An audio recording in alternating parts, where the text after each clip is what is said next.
Boxing King Media in association with Boxer. Delighted to have with me Shane Watson. Shane, great to see you. We're here at the final press conference for ZHANG. Joyce, how are you? Good, mate. Caught up some sleep that I didn't have for the last couple of days, so feeling a lot better today. But good media turnout. Excited for the press conference and the way in tomorrow then fight night. Obviously, it's a big night for the whole team. Most importantly for Joe. I just want to go back to that first fight. You spent a lot of time with Joe, I'm sure, in America as well. Within the team, have you ascertained what went wrong? What was the issue? People talked about weight. Was that an issue? I mean, it's definitely one of them that were on the list. It was a lot deeper than that, and there was a lot more issues that I said I wouldn't really want to talk about until Joe defends his defeat, because I don't want to take the credit away from Zhang. And also, it's not even then. It's not really my place to say either. But that's up to Joe if he ever wants to talk about the camp and stuff. But all I can say is that we rectified all of the mistakes and issues that there were in that camp, and we made sure that this camp went smoothly and a lot better, and that's what it has done. When Chris Eubank Jr. beat Liam Smith a couple of weeks ago, he said after the fight that he was at the lowest of lows after that loss. People said he didn't have it anymore, he didn't have the resistance anymore, he couldn't take a punch anymore. We know how difficult a loss is to a fighter. How was Joe after that loss, first professional loss, and in that manner as well? How was he mentally? You know what? I would say that's one good thing about Joe. He always backs himself and believes in himself. And I don't think he takes too much notice about comments from other people. He's very tunnel visioned and he really does back himself. So I don't think it affected him too much. Probably did piss him off a little bit. But and beat himself up for a couple of days. But it's not affected him in camp. He hasn't noticeably been down or pissed off at comment.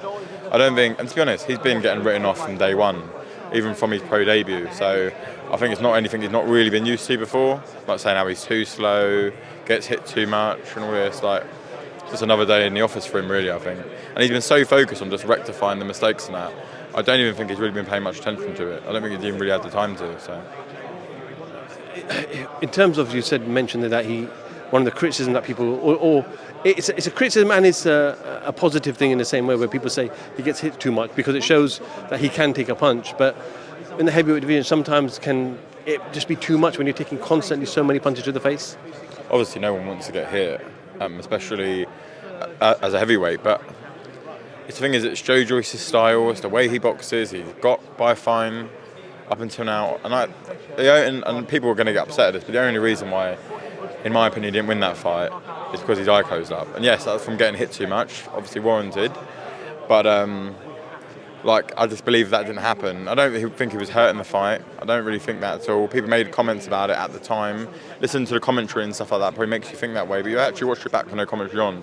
You can just see when he did get caught with that shot that people were talking about, which was in the second round, I think.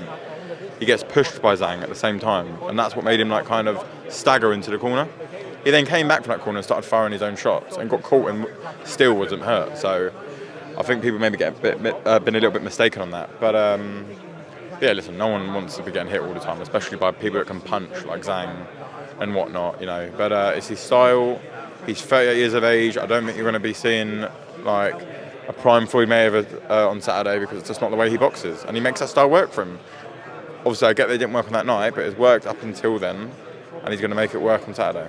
Mindset-wise, where is he today? As of today, it's Thursday, 48 hours away from showtime on Saturday night. He's coming off a loss. Where is his mind today?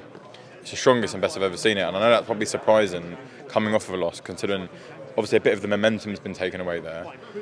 But I think when you get something so wrong, which he did the first time, and we almost got everything wrong, basically, and he still believes in his mind that he could have won that fight, and now you do everything right, you are going to believe in yourself. It's like when you don't prepare for an exam at all, and you felt like you kind of only just missed out on a grade by a few marks or something, and then you've gone in there again with full preparation, you're probably going to believe in yourself, you're going to do well in the exam. Well, it's probably the same for him in his head. Where are we in terms of the mandatory situation? I know Joe's not looking at that at the moment. He's focused on Saturday night, but you, as part of his management team, are certainly looking at what potentially lies ahead if he wins on Saturday. We know Hrgovic is next for Usyk. When do you roughly expect the next mandatory to be called? To be honest, it's quite a complicated situation, because you've got Hrgovic as mandatory, it needs to be ordered. Undisputed could happen, or may not happen.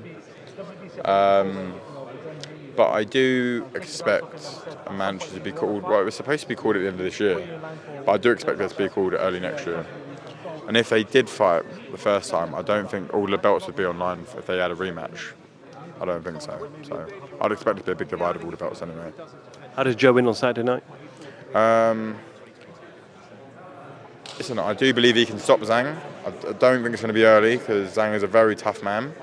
But obviously, we know about his engine issues, and if there's one person to be fighting with an engine issue, it's definitely not. You don't want to be going in there with Joyce. So, but listen, I don't care how he wins a fight, as long as he doesn't get caught too much and get injured. As long as he wins, I don't care if it's on points. Obviously, I'd rather it be early because then, I mean, it's nice to knock people out, and it's nice that you're not taking any more punishment any other rounds. But as long as he wins, honestly, that's all I really care about, and that he doesn't take too much punishment. I just want to get your thoughts. Frank Warren made the comment that he'd like to see Daniel Dubois take on Anthony Joshua next. What do you think of that fight? I mean, I've nothing wrong with it. It's a domestic dust-up, two big punches. There's rumours that Dubois knocked him out in sparring. I'm not sure if it's true. Maybe it's a decent fight. I mean, it's better than him fighting Hellenius and stuff. I mean, like, just from a fan perspective, because he's British. I mean, we don't even know if Dubois is higher than that level yet, do we? Because his best win's still Nathan Gorman, isn't it? But it's definitely fan-friendly, and someone's definitely getting knocked out, aren't they? So be an interesting fight to watch if the Wilder fight don't get made. Obviously, Fury, just over a month away now when Fury comes into the ring in Saudi Arabia. Joe going to fly out for that? All depending on what happens on Saturday night. When I literally say, I don't even mean this from like a cringe perspective, nothing is booked ahead of Saturday night, like nothing. Not even where we're eating, and nothing's going on. When we're going home, we haven't even got a return train or anything. Everything is on Saturday night, mate, so nothing else. But if Joe wins, I'm sure he'll be there. Sam, we'll look forward to speaking to you after the fight on Saturday. Wish you all the best, and to Joe, thank you for your time. Top man, thank you.